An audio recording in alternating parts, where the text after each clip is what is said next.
to the U.S. Senate race. Pat McCrory has been both the mayor of Charlotte and governor of the state. He says that work is what sets him apart, and he sat down recently with our senior political reporter Bob Buckley to answer the question of why he wants to return to politics. Since he left the governor's mansion 6 years ago, Pat McCrory's had time not just to walk his dog Mo, but to campaign for Senate and even comment on the issues of the day as a radio talk show host in Charlotte. And we're playing basically a Lennon-McCartney song, including the one that has dominated our lives the last 2 years.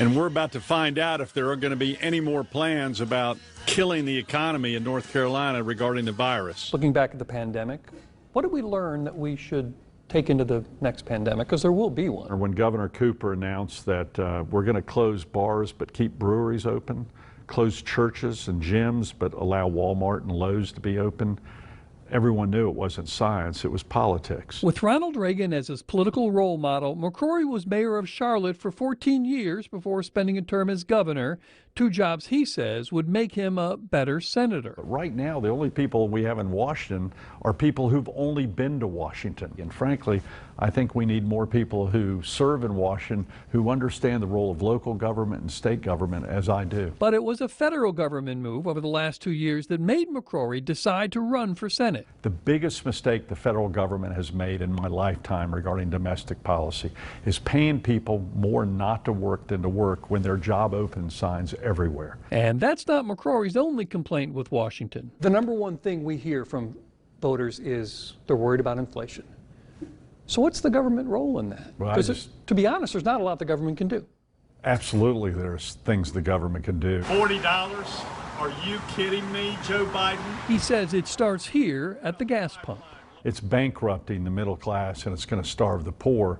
But the Biden administration is going to put us in the Stone Ages if they continue to have this policy of not unleashing America's energy resources. There are things about President Biden McCrory will back. Did Joe Biden legitimately win the 2020 election? Yes. Is there anything to learn from it, though? Why can't we seem to put this behind us? Well, I think what we've got to do is bring confidence back to to our elections. I am very concerned about ballot harvesting, which actually occurred here in North Carolina by the Republicans years ago. As we continue this mailing out ballots for other reasons than military, we're endangering the voting system by allowing community activist group or labor unions or even corporations on both sides of the aisle to collect the votes from people. Let me see how you voted, we'll turn it in. Bob Buckley, Fox 8 News.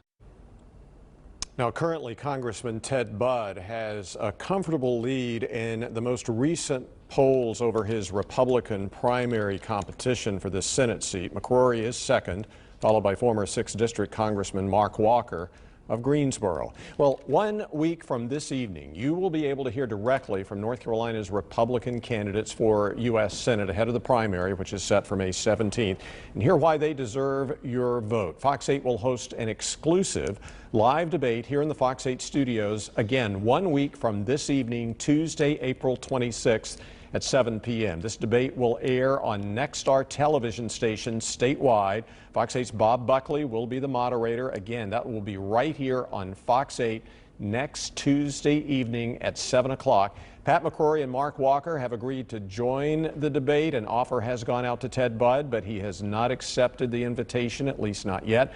Budd has yet to debate any opponent in the race so far.